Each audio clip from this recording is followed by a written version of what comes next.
Bismillahirrahmanirrahim. Assalamualaikum warahmatullahi wabarakatuh. Kok tips sukses dong? Sukses, ini kita anggap sukses dunianya dulu ya. Karena kalau sukses akhirat mah gampang, tinggal nurut sama Allah. Oke, bismillah. Ada salah satu cara paling ringkas, sederhana, yaitu cari masalah.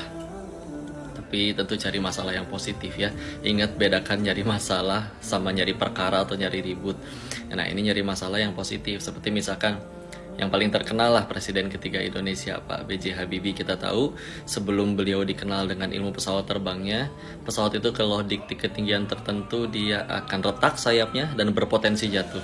Dan beliau selesaikan masalah tersebut. Kita lihat runtutannya. Awalnya ada masalah, lalu dicarikan solusi. Orang yang punya solusi dianggap berprestasi, orang yang punya prestasi dianggap sukses. Maka suksesnya berpangkal dari masalah tadi. Jangan musuhin masalah ya. Masalah itu jalan Allah untuk membuat kalian jadi hebat. Kalian udah belajar SMA dari kelas 1 sampai 3 SMA, semua materi dikuasai, tapi nggak mau diuji, nggak akan bisa lulus. Atau misalkan ada orang yang tinggal di dalam gang dan nggak dilewatin angkot, tapi dia tiap hari harus pergi kerja kemana-mana. Nah, itu masalah. Dan juga ada orang lagi yang lain, dia punya motor tapi nganggur. Itu juga masalah. Lalu ada orang yang mempersatukan dua orang bermasalah tersebut dalam satu aplikasi ojek online. Maka kalau penemu aplikasinya minimal untuk dunianya dia lebih sukses dari yang lain, wajar karena nyari masalah, beresin masalah orang lain.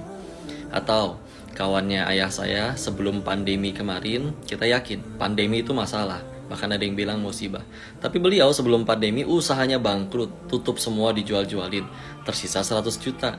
Tapi punya mindset bagus, fa inna ma'al usri yusra, inna ma'al usri yusra. Ini kesulitan nih, tapi pasti ada kemudahan. Maka dia menjadi pengusaha masker dan hand sanitizer pertama di Kota Bogor. Dalam waktu 1 tahun 100 jutanya berubah jadi 800 juta. Masya Allah.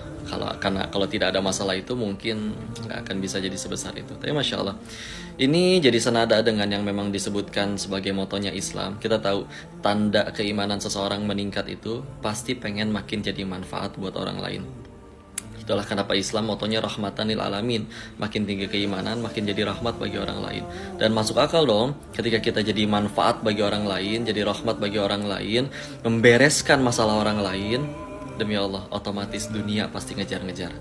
Silakan ya, cari masalah, bereskan masalah tersebut, jadi sebaik-baik manfaat bagi orang lain.